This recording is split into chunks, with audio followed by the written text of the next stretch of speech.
How you doing? Hey there, football fan. How's it going? Who's Washington playing tomorrow? Got to get the important stuff out first. Hi, lease time neighbor. How's it going?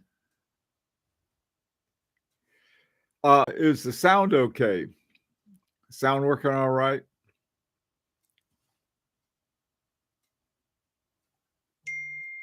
Sounds fine. Great. Thank you. Okay. I just got some pictures. I don't know. I'm not quite sure how I'll bring them up here to share with everyone. But there's a watch show going on in Ireland right now, and a lot of the guys that are connected up with uh, Watch Art Sci and with High Horology Lounge, and then some of the Larit guys are there. And so what I've been doing is I've been gathering a bunch of of videos and pictures and stuff. That ought to be a lot of fun. Hey, Brian, how's it going?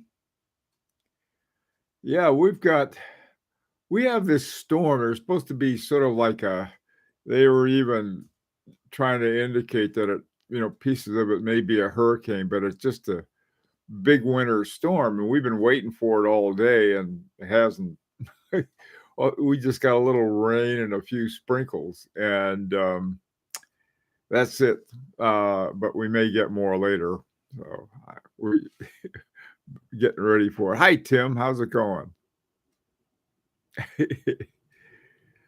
Okay, let's talk about a situation where you've got a when you started collecting watches, you had one thing in mind. You wanted, oh, this is what I want. This is the kind of watch I want, and this is the kind of model that I want. And in time, you sort of like, that's not what I want anymore. I want something else. You started looking at other kinds of watches, and what you had liked, both in terms of the model and the brand, you just really don't care about anymore. It's not so much some people act as though you've got to love or hate a watch. You don't. You could something is that you just not excited by some like you may have been at one time. So let me ask you guys, has that ever happened to you? Let's see. Hang on a sec. Let me try that. Okay. Let's lease time. What do you got here?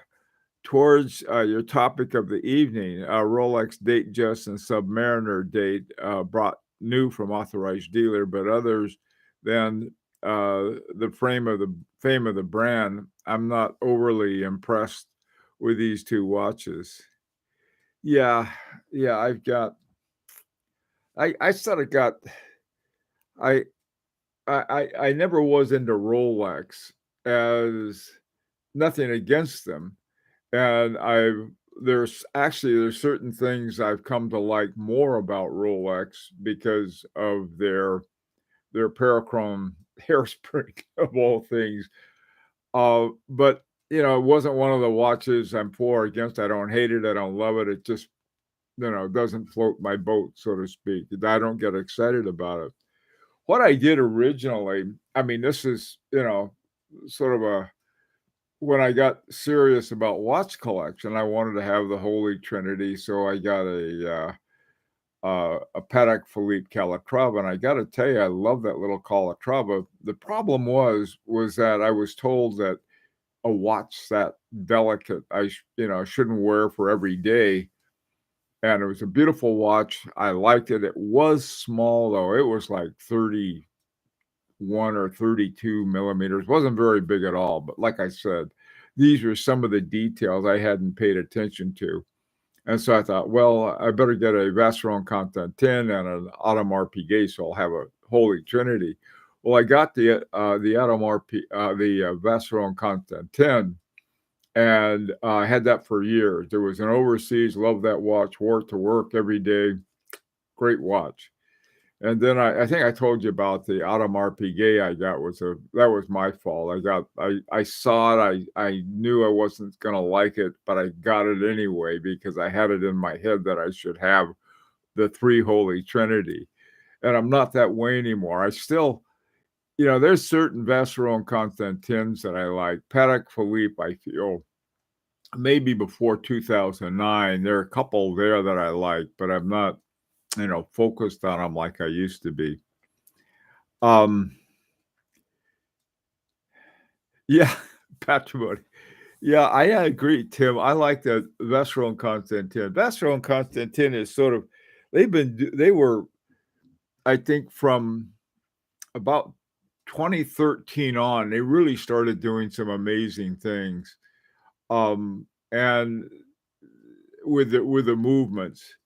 And after 2009, Patek Philippe seemed to have sort of gone to the dark side with their um silicone hairsprings. I don't know. I just find that not again. This is nothing.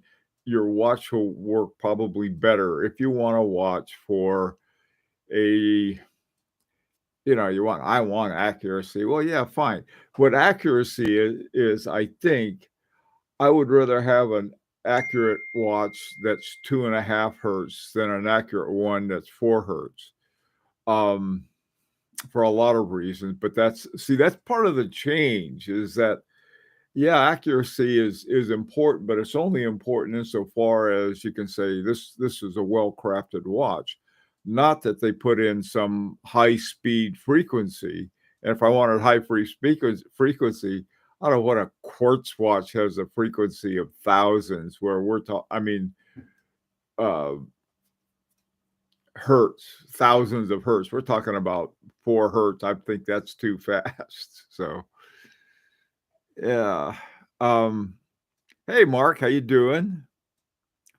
I honestly enjoy wearing the Tissot Heritage Petite Seconde more than my Rolexes. That is a cool watch. I love that watch. It's like I've got so many broken, or almost are waiting to be broken, 6497 and 6498 clones, that if they're waiting to be broken. They're actually I really enjoy adjusting them, and I think I would enjoy that with a Tissot as well. I love that little Tissot. That's a wonderful watch. Casio G-Shocks. Boy, I tell you, you can't I have this big old my sympathy. What a name for a watch. You could, a thing looks like comes across like brass knuckles. It's a great big old steel watch by Roger Dubuis. Love that watch.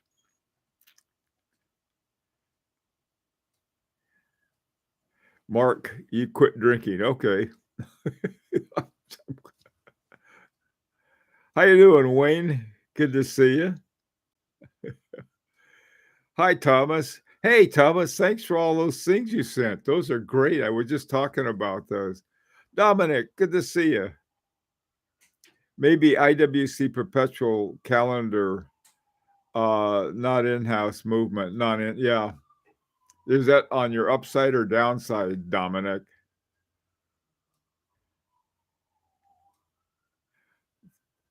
Oh, Thomas, a quartz watch has 2 to the 15th power hertz. Wow. that's that's really a lot. Okay. Okay. See what you did, Mark. You got Tim drinking again. I got it. Hey, Rancher Rolex in general. Yeah, yeah. I don't want to say anything. I don't want to say anything about Rolex because I've never had one. I still like the print, so hey, Apar, how's it going? What I like is our one of my favorite watches that it more has to do with the unique functionality of it. And by unique, I mean doing something that very few watches do. And most of them I can't afford it if I wanted it anyway.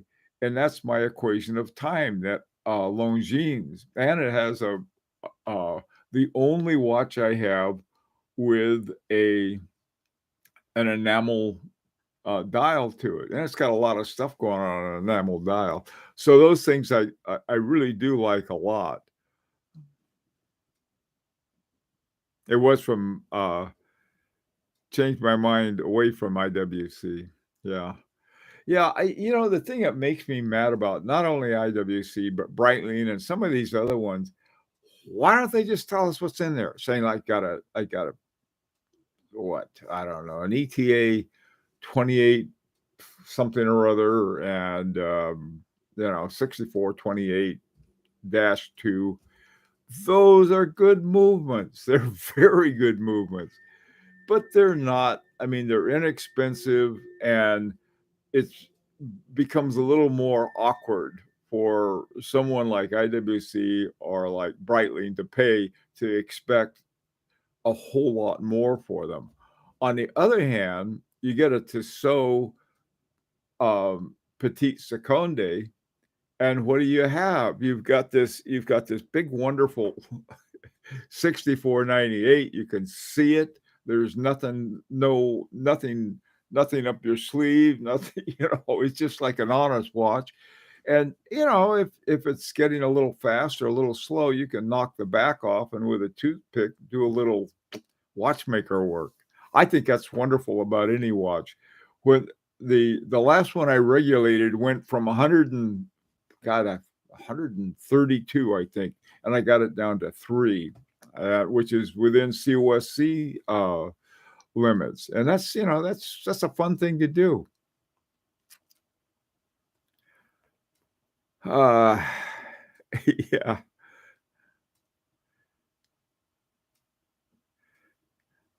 The dial on the Tissot is so boring. Yeah. Well, maybe not. I mean, it's like it's not that boring. Yeah, I guess you could say that about the Harbring too. They're just pretty plain kind of dial. There's nothing fancy about them. But I still like it. Now here's a fancy. This is my fancy watch. This is a watch that I've had for a long time, and something really funny happened. Um, so 1930, a Bovet 1930, a Bovet 1822, 1930.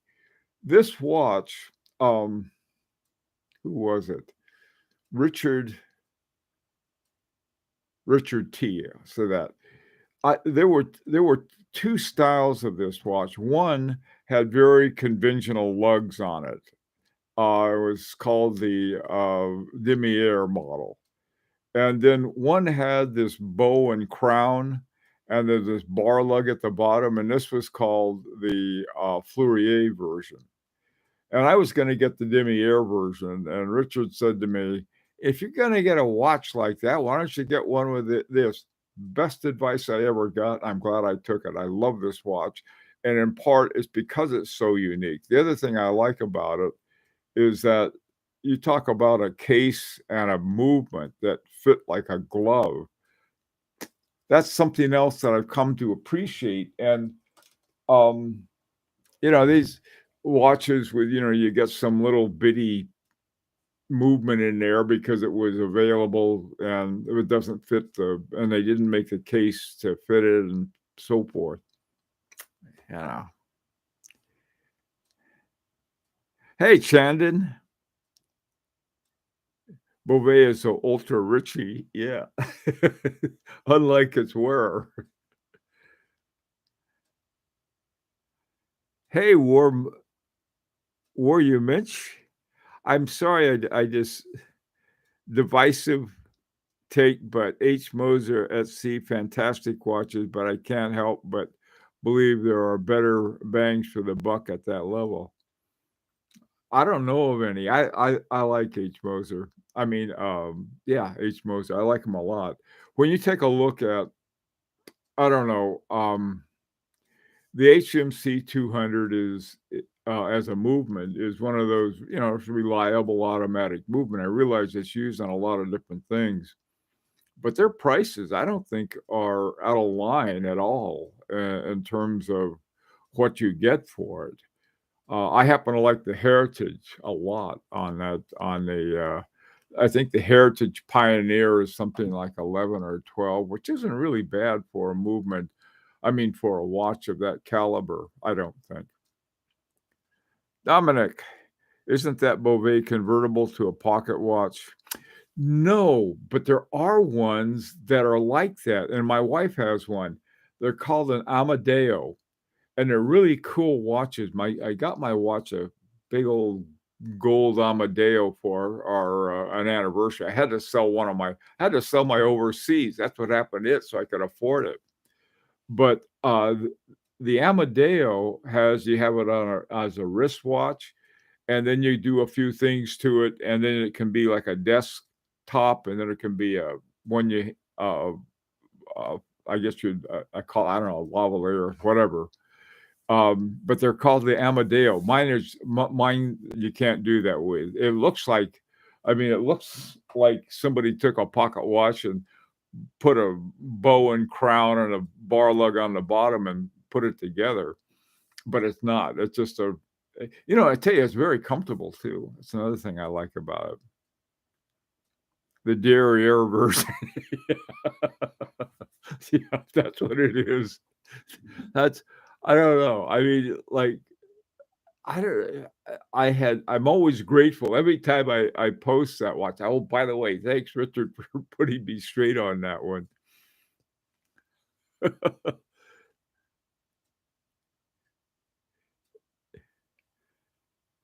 The Panerai.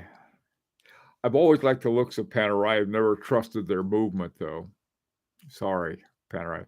I always think of the 318. It's not so much, the same thing with IWC and some of these other ones that, use these phony baloney names for, and then they put in, it's not so much the movement that they do it. It's the fact that they are venal enough not to tell people what they're getting.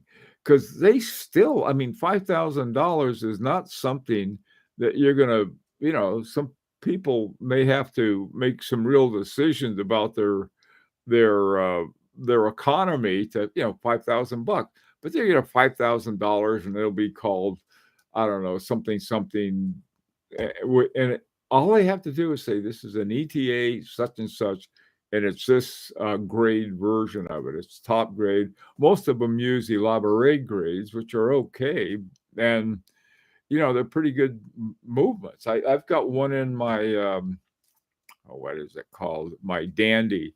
My Chaumet Dandy has an ETA in it, but then it's got the module with the two great big Agonies gears in it. That's another thing. I think, you know, by dumb luck, when I wasn't as knowledgeable as I become dumber in certain ways.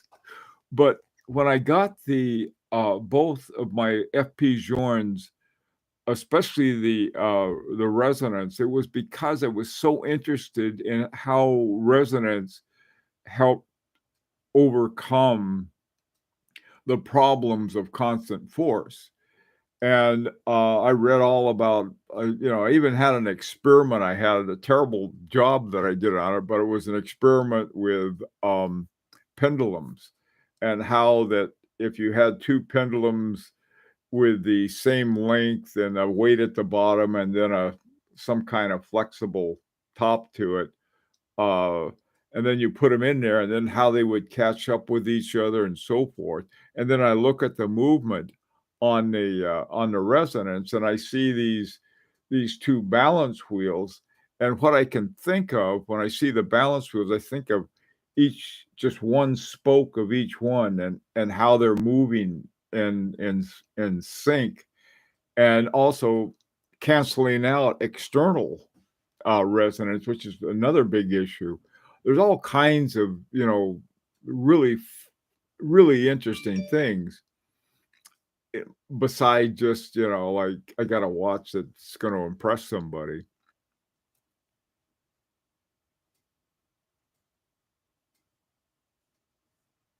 Yeah, a lot of you know, here's the thing, Amadeo. Okay. Uh, uh, Richard. Hey, Richard, how you doing? I think I have, too many watches. Yeah, that can be a problem, I'm not being sarcastic. It can be. You have if I have watches and I have a couple of them just sitting around gathering nothing, um, it's time to sell them, I think. Parmigiani, Tonda PF, after I got it, they decided to make a limited, edition, so now I'll have 2 of the same watch. Okay. You sorta lost me on that one, Richard. Okay, FBJ Resonance is a master class of watchmaking. I know. I'm working on it though. I got I have my table and everything, and I'm working to get my resonance movement made. Hi, let's see, what is it now? Hi, ugly duckling. Rolex, to be honest. Okay. w- That used to be or is now or something. I'm tried to join your Facebook group, but you didn't let me in. Richard, the only one you weren't let into would be one where the members are are on board to get one of the watches. High Horology Lounge, though, you're not going to be kept out of there unless you do something crazy. Then you'll be escorted out by 2 burly 2 b 2 burly loggers. The game AD played for a while disgusted me from the Rolex watches. That's a shame. I mean, sometimes it can be very hard. I know that Mark, I don't know if Mark, are you listening, Mark? Mark had a terrible experience with an AD. He's not an AD anymore, thank God. But he had a real problem with him. But he doesn't hate FP Journes because of it. And so I think that's important. Um, is that there's a I guess a tendency, if you don't like the service or you don't like the way a company is run, um, that I can understand how that would really put you off watches. Um, it can be very difficult. One of the reasons I didn't get an Audemars Piguet, I ended up getting a Vacheron Constantin 10 instead, was that the dealer with the Audemars Piguet was real snotty. So I don't want to watch from a snotty AD, so I went and got the overseas.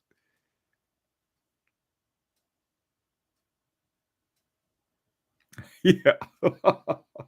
uh, the number of limited editions.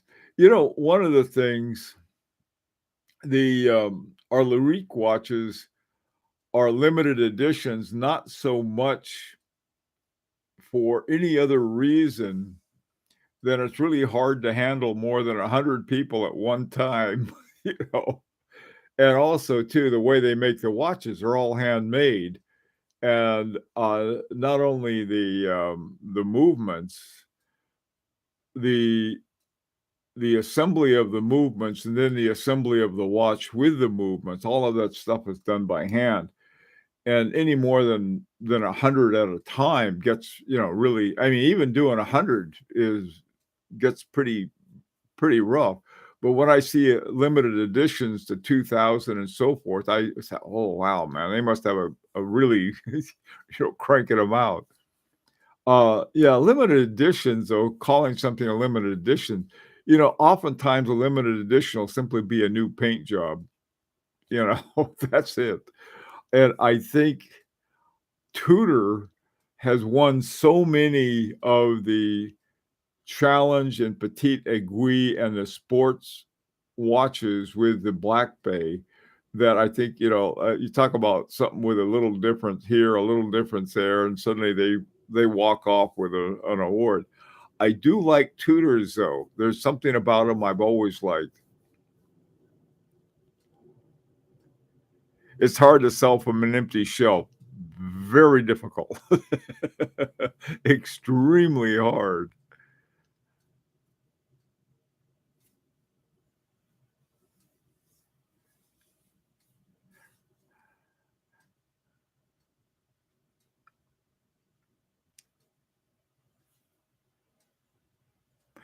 Um, Watchometer, doggone it, you have a I'll just call you 87 if you don't mind. You're you're the That's a good point. The, Kadoki is a very good watch, and for the price, you get a really good watch too, I think, and it's, now that, Stefan Kadoki is a member of the, AHCI, I think that's a good move.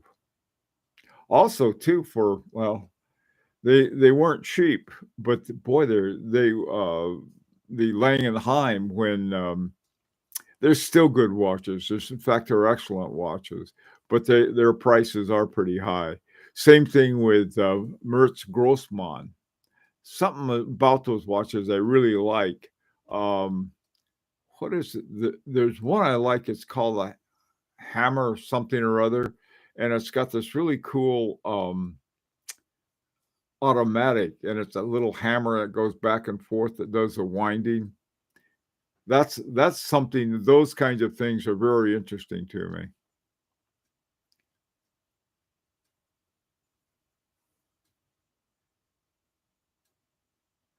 Are there more Lyriques coming?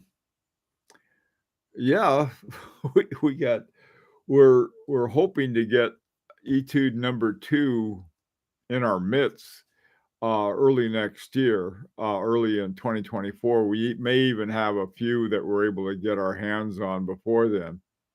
Um, and then we're planning on a 3rd one. So but still, there's each edition. Our first edition was only 70, and we went up to 100 on our second one, and then we're on our third one, we're gonna keep it at 100. That one's gonna be a lot more complex, I think. Rasmus, how you doing?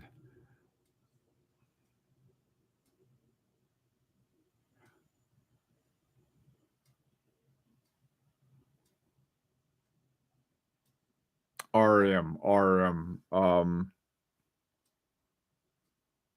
Oh, come on. Who is RM, Rasmus? I'm sorry. I I can't I can't q Richard Mille, yeah. Yeah, I don't hate him or like him. I just wonder why people spend that much money on him.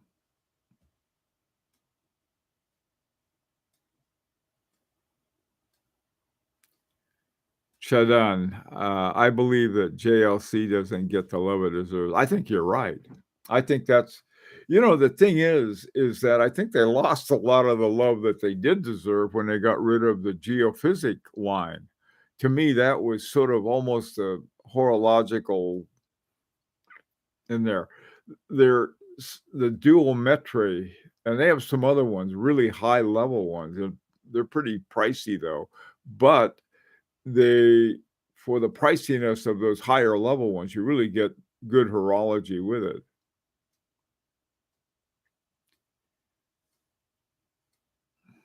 It's like the mafia, but you have to know someone wearing a beret instead of a tracksuit. Oh, Jesus. Come on now. Oh, man. Stop hammer time, huh?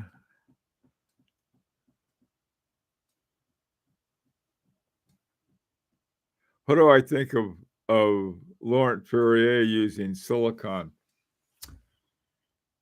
There's actually, some companies using silicone, but they're not using them for hairspring, so I don't mind that so much. I didn't realize that, Laurent Ferrier was, I think it was Zenas and Ulysse Nardine who put together some really very interesting escapements using this.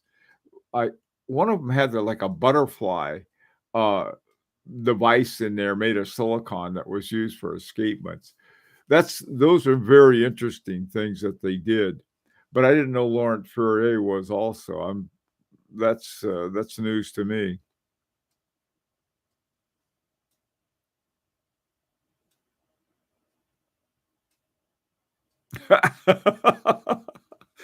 Angus, they can't win, right? They either don't get what they deserve, they get too much. Yeah. Come on, man. This is like a Three Bears story. Oh, too cold, too hot, just right. Hi, Junior. How you doing, man? Oh, no, it's frying pan time. Okay, guys, I'm gonna have to shuffle off the buffalo, but thank you all for coming this afternoon. Let me get a last of these couple ones here. The opposite of your topic would be something like the real Ralph Lauren or Mont Blanc watches using proper mechanical. You're right, Rasmus. That's exactly right. Um, yeah, I agree. Ralph Lauren has a really one interesting movement that I know of. And Mont Blanc, I think their most interesting movement are the Minerva ones. If I'm no, wait, no, that is that Mont Blanc? I think so. I'm not sure though. Hamilton because of the laser regulation and silicon. Yeah, you want to watch with some kind of soul to it, and I think it's sort of a silicon steals a bit of that.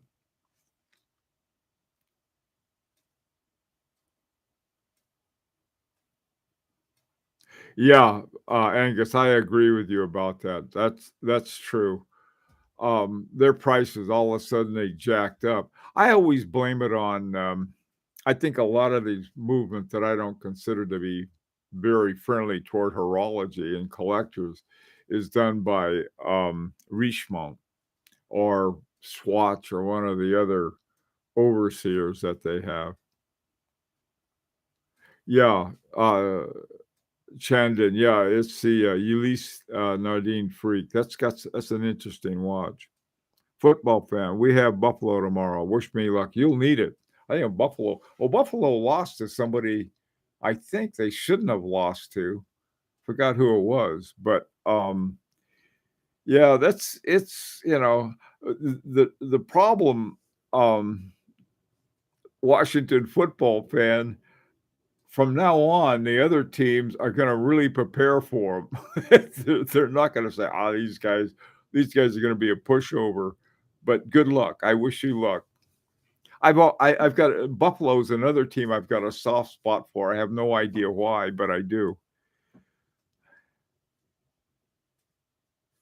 Okay, guys, lost my love for micro brands. Yeah, some I'm hot and cold on those. Anyway, guys, listen. Have a great rest of your weekend, and see you next week. Take care.